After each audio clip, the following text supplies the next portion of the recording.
네, 반갑습니다. 꿀주먹입니다. 이번에는 라이브 영상 말고 가장 최근에 마지막으로 업로드했던 일반 영상 복귀, 현 구간에 대한 분석, 그리고 기타 분석 순으로 시황 영상을 촬영하도록 하겠습니다.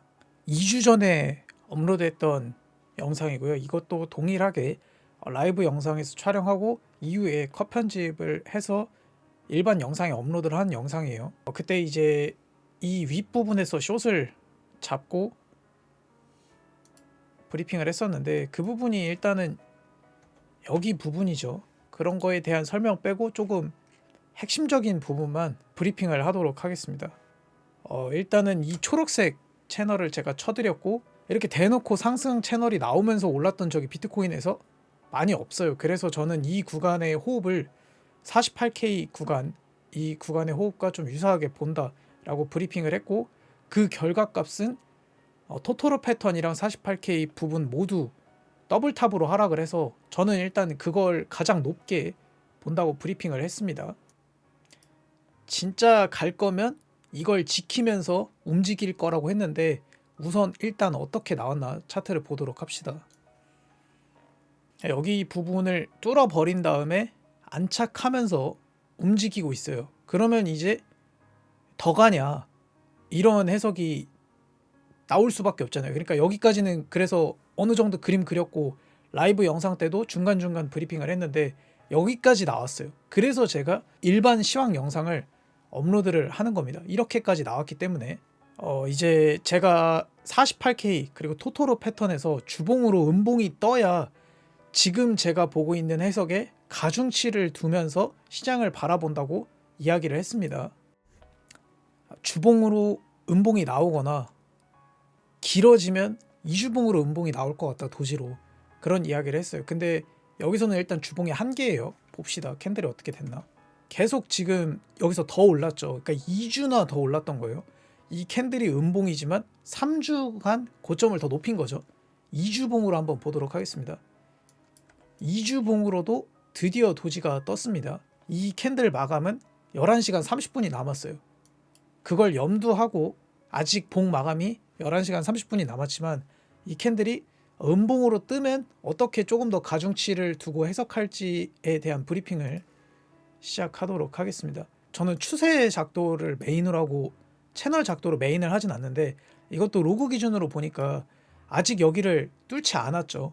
이 지금 캔들 형성된 걸 보면 더블탑보다는 사실 이런 식으로 웨지 형태로 나왔어요. 더블탑을 높게 둔 거는 호흡 때문에 그랬던 것도 있는데, 제가 다 오픈은 할 수 없지만 다른 규칙에 의해서 웨지보다는 좀 다른 그림을 그릴 거라고 좀 높게 봤는데, 마지막에 얘기했던 거 동일하게 웨지로 나오면 그냥 웨지로 볼 거다, 이렇게 이야기를 했는데 우선은 웨지로 나오고는 있어요. 웨지에 대한 가중치는 거래량이 선형적으로 줄고 있네요. 그리고 다이버전스가 꾸준히 먹고 있죠. 지금 뭐 아시다시피 너무 큰 봉에서도 다이버가 걸렸기 때문에 이렇게 12시간 봉, 1봉 이렇게까지 보는 게 맞는 것 같습니다.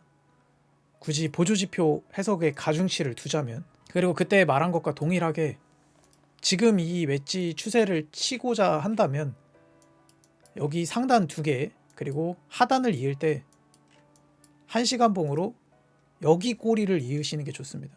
이건 뭐 제가 정의할 수는 없지만 1시간 봉으로 해야만 이렇게 나오는 캔들이 있거든요. 근데 이거를 제가 또 콤보를 항상 얘기를 했었죠. 채널 상단 부분에 이렇게 해서 미리 이렇게 채널을 긋는 거예요. 이게 공식은 아닌데 저는 그냥 계속 이렇게 해요. 제가 유튜브에 올린 영상도 이렇게 했고, 그리고 그동안 이렇게 해서 다 잡았고, 이 채널을 보시면은 여기에서 어느 정도 안착이 나왔네요. 여기서 안착이 나왔네요.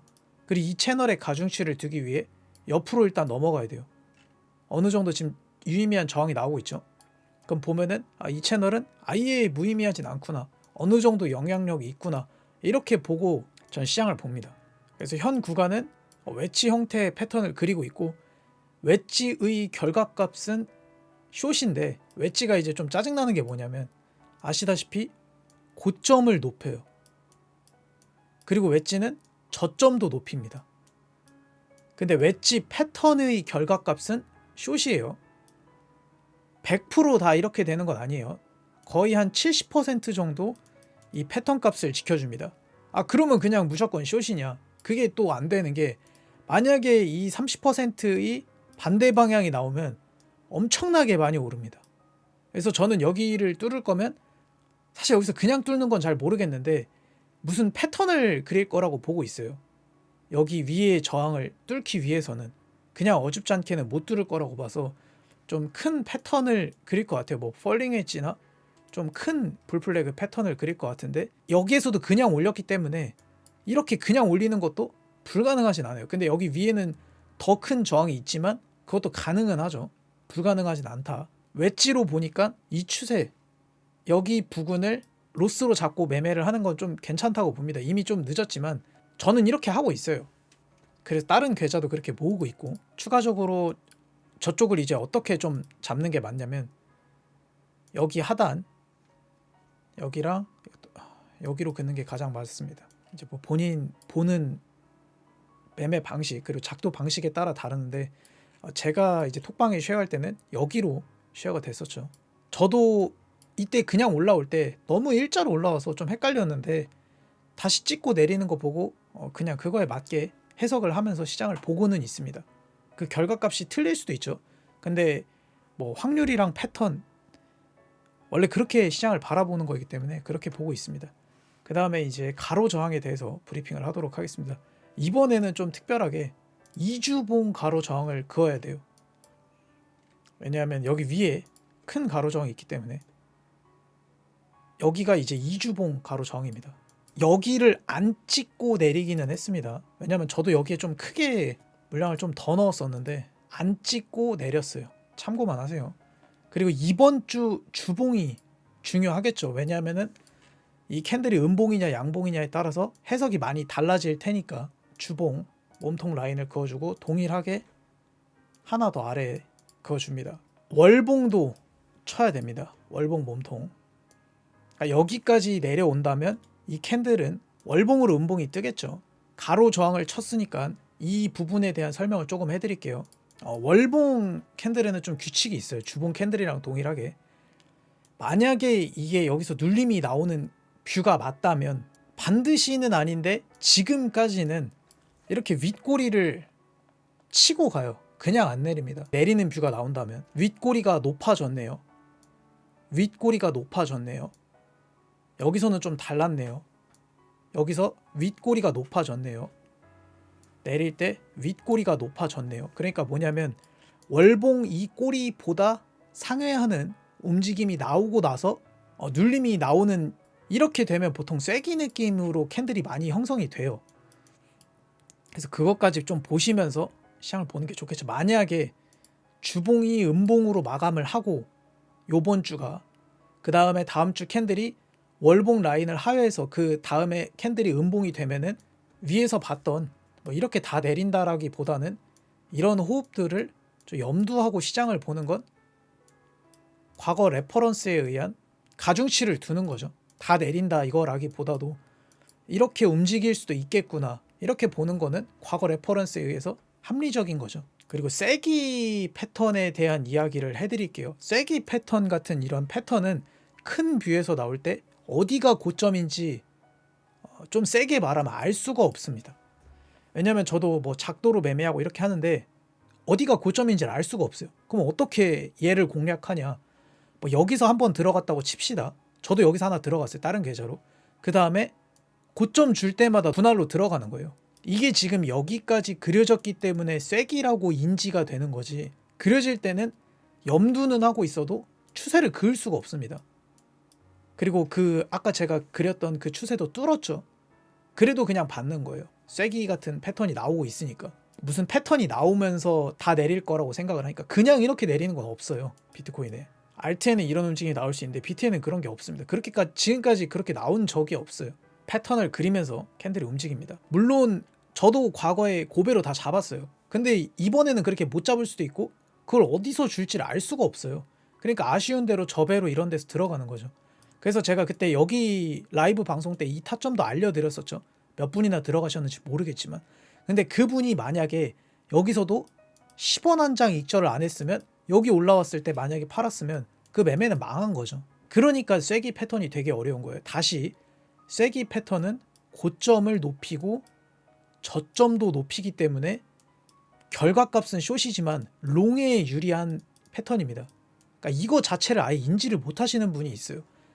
제가 유튜브 영상에 올렸는데 롱에 유리해요. 근데 결과값은 숏이야. 그러니까 당연히 숏으로 보면 어렵죠. 근데 결과값은 숏이니까 숏으로 보는 게 맞죠. 물론 이건 절대 규칙이 아니라 확률은 70% 정도 됩니다. 이거를 인지하고 시장을 바라보셔야 돼요. 그리고 이 30%의 방향이 나오면 크게 상승이 나옵니다. 왜냐하면 실망 매물이라는 게 있기 때문에 원래 캔들은 그렇게 보는 게 맞아요. 100%는 없기 때문에 이렇게 봐야 합니다. 이 부분이 되게 중요하고 제대로 모르시는 분들이 너무 많은 것 같아서 이렇게 설명을 해드렸어요. 그 다음에 이제 매물대에 대한 이야기를 한번 해봅시다. 지금 열의 9이 여기 이렇게 이제 매물대 박스 치죠. 저도 과거에 더블탑이 나오면 이렇게 나올 거라고 봤지만, 그러면은 이제 지금 시장의 심리가 이렇게 했다가 이렇게 올라가는 걸 보는데, 제가 과거에 이런 레퍼런스 많이 없다고 이야기를 했어요. 근데 이것도 불가능하진 않아요. 가능은 합니다. 저라면 이렇게 만약에 내 눌림을 줄 때 이렇게 막 지정가로 하고 캔들을 받은 다음에 여기 하회하면 손절로스 쳐야지, 이거는 좀 전 별로인 것 같아요. 생각보다 이렇게 해도 되는데, 이게 왜 좀 위험하냐면 만약에 여기서 매물대를 형성하고 간다는 베이스가 있는 해석이잖아요. 찍먹이 아니라면. 그러면은 이럴 때야말로 그 대부분이 말하는 4시간봉 몸통을 이럴 때 봐야 돼요. 여기서 4시간봉 몸통이 양봉으로는 하나 나와야 한다. 이게 무슨 말이냐면 여기서 이제 매물대라고 설명할 수밖에 없죠. 여기 구간을 현 구간이랑 비교를 하자면 이렇게 보는 게 맞으니까, 여기 부분까지 하회했다 이렇게 올라가는 걸 보는 거니까. 과거에 그런 레퍼런스는 없지만 이번에는 그런 레퍼런스가 나올 수 있는 거니까. 그럼 여기서 4시간 봉이 양봉으로는 하나 꼽히고 나서 여기 구간쯤에서 좀 매물대를 형성하겠구나라고 가중치를 두는 건 전 가능하다고 생각을 해요. 근데 그렇게 안 하고 그냥 이거를 이렇게 거미줄 쳤다가 여기 깨면 손절로스, 이 매매는 좀 무리가 있죠. 그거에 대한 다른 레퍼런스 또 보여드릴게요. 크게 내렸지만 4시간 봉으로 양봉 하나 뜨고 그 다음에 움직임이 나왔죠. 왜 이렇게 얘기를 하냐면 지금 모두가 여기를 보고 있단 말이에요. 모두가 보는 구간은 그냥 뚫릴 수도 있어요. 비트코인은. 왜냐면 모두가 여기를 보니까. 아니면 아예 안 닫고 올리거나, 그건 이제 다른 작도의 근거로 인해서 여기 구간을 본인이 캐치를 해야겠죠. 그냥 이렇게 내릴 수도 있는 거예요. 이런 레퍼런스에 의해서도. 여기도 매물대 열심히 쌓았는데 그냥 뚫어버렸잖아요. 그리고 이런 레퍼런스도 많고, 여기 구간이라고도 좀 보고 있는데, 뭐 애초에 이렇게 찍먹을 못 먹을 거면 이런 호흡이라면 여기서 또 코인이 올랐잖아요. 그러면은 뭐 이 채널에 다시 안착했을 때 조금 롱을 본다, 이런 건 가능하죠. 이 찍먹은 못 먹지만 제 기준 되게 리스크 있다라고 생각하는 겁니다. 왜냐하면 여기서부터 여기까지 퍼센트를 보면은, 그러니까 5%를 버텨야 되니까 이거는 이제 본인의 취향이죠. 저라면 그렇게 할 것 같네요. 이게 조금 더 리스크적으로 안전할 것 같아요. 이거는 반드시 다 내린다가 아니라 내렸을 때 그렇게 한다는 겁니다. 그리고 제가 그렇게 하는 거지 절 따라할 필요가 없습니다. 저는 이게 더 안전한 것 같긴 해요. 만약에 이런 호흡이 나온다면, 뭐 여기 구간과 좀 다르지만 만약에 이렇게 나온다면 이렇게 그냥 뚫릴 수도 있는 거다. 그래서 원래 그렇게 매매를 하지도 않지만 그거는 좀 고민을 해볼 것 같습니다. 69K에서 48K의 장기 추세를 제가 얘기를 했어요. 이미 끝난 거 아니라고 했죠. 여기가 뚫렸어요. 이렇게 지금 한 방에 뚫렸죠. 이런 구간은 다시 또 지지가 되기도 합니다. 그래서 이런 것까지 가중치 두고 내가 매매를 한다, 그러면 오케이인데, 그냥 이렇게 가로저항 보고 이렇게 매매는 한번 해보세요. 그게 잘 되는지는 잘 모르겠습니다. 저는 그렇게 매매를 한 번도 안 해봐서. 저라면 이런 근거와 함께 가중치를 두고 좀 손절로스 잡은 다음에 매매를 할 것 같네요. 그리고 여기서도 이 해석이 조금 이제 빗나가기 시작했죠. 왜냐하면은 제가 이 매물대의 규칙에 의해서 현 구간에서 좀 무빙이 나올 때가 됐다라고 했는데, 여기서 내렸는데 다시 또 올라왔어요. 왜냐면 한 7일 8일 안에는 방향이 나온다, 그런 이야기를 제가 라이브 때 했었거든요. 왜냐하면 보통 이렇게 매물대는 대칭으로 나오거든요. 한번 볼까요? 그 유사하게 보고 있던 48K 라인, 토토로 패턴 라인을 보겠습니다. 네, 이런 식의 대칭이에요. 보통 매물대는. 구간의 호흡은 여기랑 유사하다고 아직도 보고 있어요. 왜냐하면 번지대가 나왔고 이걸 뚫는 상승이 나왔죠. 여기 번지대가 나오고 여길 뚫는 상승이 나왔어요. 근데 매물대의 규칙이 조금 이제 달라지기 시작했잖아요. 그럴 땐 또 좀 테더를 같이 봐줘야 되는데 이게 테더는 조금 작도를 이렇게 할 수밖에 없습니다. 계속 얘기하고 있는 장기 추세가 있어요. 이렇게 여기와 여기 뭐 한 4시간 봉으로 꼬리와 꼬리를 이으면은 이렇게 장기 추세가 나와요. 근데 이것만 가지고 안 돼요. 지금은 이거에다가 여기 넥라인을 그어야 됩니다. 이렇게 두 개, 이 두 개가 교차되는 구간으로 테더가 이렇게 그냥 여기에 올라간다고 해결되는 게 아니에요. 지금 이게 엄청난 하락이기 때문에 이렇게까지 올라가야 돼. 그래야 테더가 올라가고 비트코인 내리겠죠. 그래서 지금 이것만 보는 거는 조금 위험하고요. 제가 봤을 때 이 캔들, 이 추세 두 개, 이렇게 두 개를 봐야 한다. 근데 뭐 하나만 봐도 결과값은 비슷하겠죠. 근데 저는 원래 가중치를 두면서 해석하기 때문에 이렇게 볼 것 같아요. 12일이 이 구간에 매물대를 쌓았어요. 그리고 여기 구간을 보면은 14일. 그러니까 이런 식으로 또 매물대를 본인이 찾아야 돼요.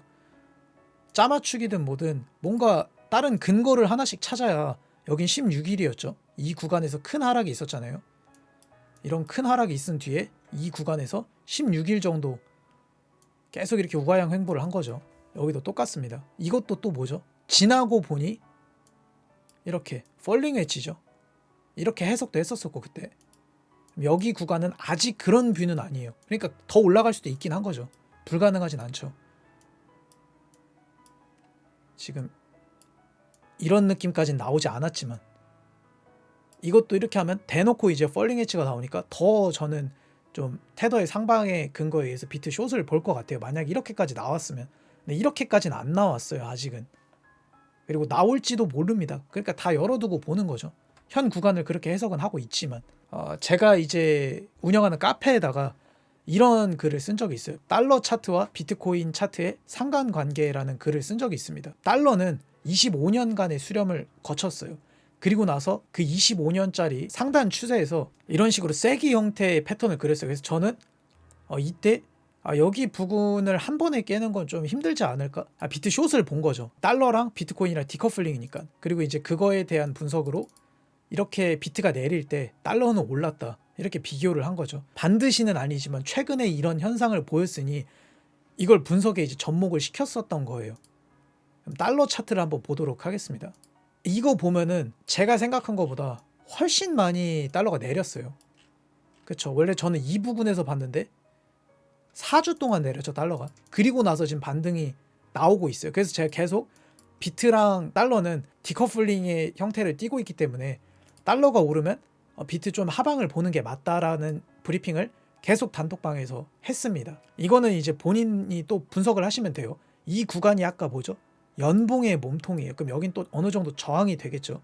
만일 얘가 좀 오를 캔들이면 이렇게 올랐다가 이렇게 안착하고 가는 뭐 이런 뷰나 이런 25년 수렴 부분에 안착하는 그런 뷰를 보여줄 거라고 저는 생각을 하고 있습니다. 근데 뭐 이것도 동일하게 나오는 걸 봐야겠죠. 그 다음에 또 봐야 될 게 있습니다. 처음 들어보는 코인들이 날아가고 있잖아요. 그게 왜 그러냐면 제가 이제 계속 브리핑을 하고 있었던 비트 도미넌스가 깨졌습니다. 비트 도미가 이제 여기서부터 계속 얘기를 했어요. 이거 잘 봐야 한다.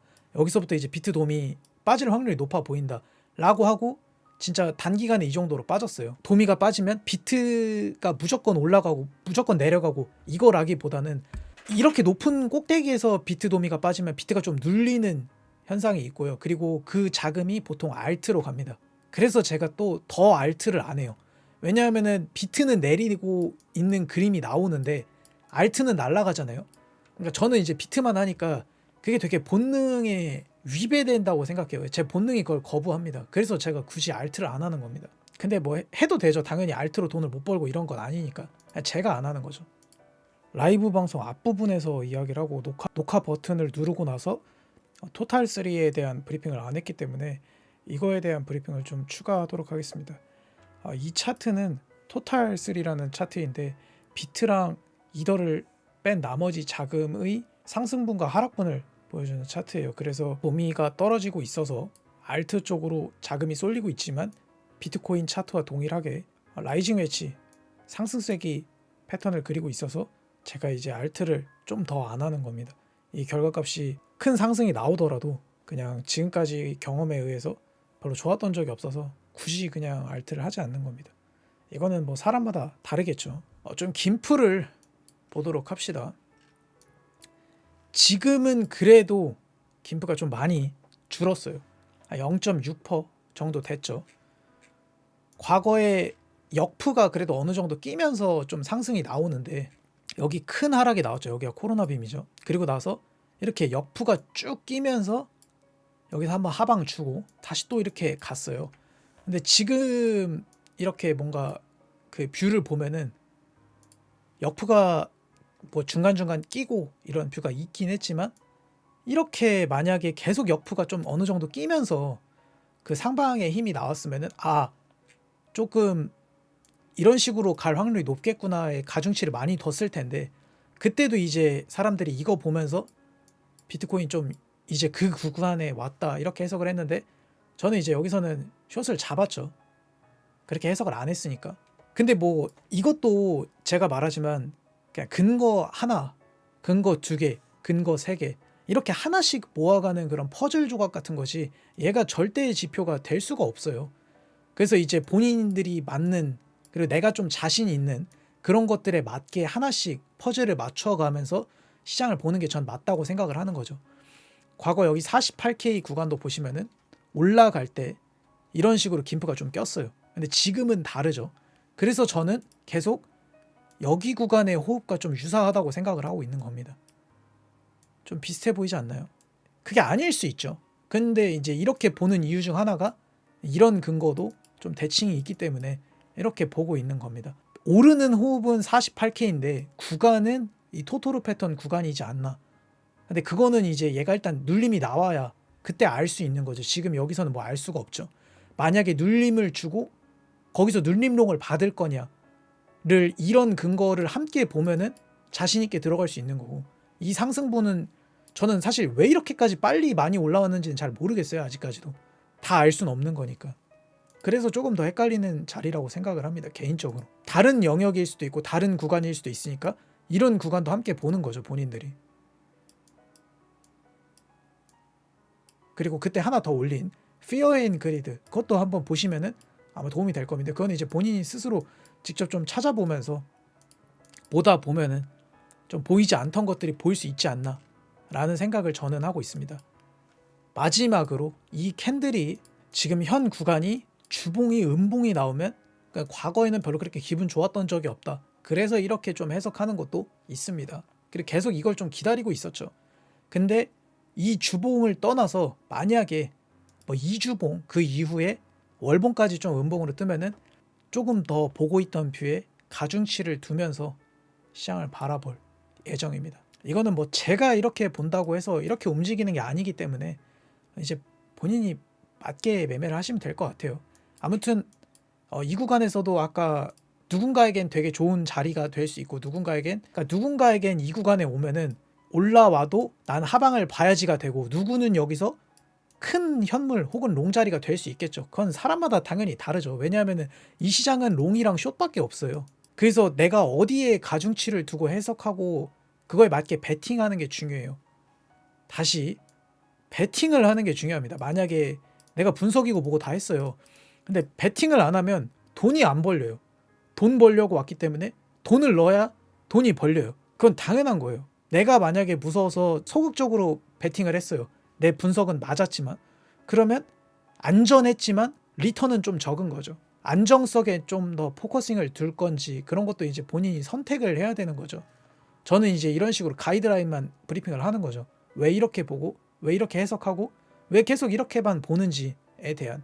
네, 아무튼 이 채널이랑 아까 그렸던 통곡의 벽 69K에서 48K 라인의 그 장기 추세 로그 기준으로도 좀 차트를 보다 보면은 조금 더 뭐 그 구간에서 사실 이렇게 불반등은 나온다기보다는 뭐 여기로 다시 안착을 하냐 흔히 말해서 채널 인을 하냐 혹은 그 장기 채널에서 이렇게 안착받고 오르는 뷰가 나오는지를 보면은 작도로 매매를 안 하더라도 그런 좀 큼지막한 작도는 치는 게 본인한테 되게 유리하니까 그렇게 보시는 게 좋을 것 같습니다. 저는 이렇게 복잡하게 치는데 저처럼 안 하셔도 됩니다. 이렇게 좀 복잡하게 돼 있어도 제 기준 다 이렇게 순서가 있거든요. 이게 무질서의 질서가 있기 때문에 저는 여기서 제가 어디 구간에 뭐구나 이런 브리핑이 다 돼요. 그래서 제가 어제 브리핑을 했던 게 지금 여기가 이미 좋은 자리가 됐지만 여기 구간도 누군가에겐 스탑로스 잡고 고배로 들어갈 수 있는 자리다. 근데 이제 그때 제가 한 여기쯤에서 브리핑을 했어요. 그때 아주 조금 눌리고 있을 때. 그래서 제가 그냥 한 번 더 올라올 수도 있으니까 이거 놓친 사람은, 왜냐면 고배는 좀 손절로스가 기니까 여기까지 기다렸다가 해라. 그것도 좋은 방법이다. 그 이야기를 했고, 만약에 나는 조금 더 보수적으로 할 거다. 특히 저배로 매매하시는 분은 여기서 받을 수밖에 없죠. 지금 패턴이 대놓고 세기가 나오고 있으니까. 그거니까 그 저배 매매 방식과 고배 매매 방식이 아예 다른 거예요. 여기까지 오면은 고배했던 사람은 더 좋은 자리가 되는 거고, 더 좋은 자리에서 내가 평단을 더 오래 홀딩할 수 있는 그런 평단을 본인에게 주겠죠. 왜냐하면 저배는 조금 더 손익비를 길게 잡으니까. 본인이 어떻게 매매를 하고 그렇게 좀 시장을 바라보는지에 따라 다 다를 것 같은데, 저는 작도로 시장을 바라보고 캔들, 패턴, 레퍼런스로만 시장을 바라봅니다.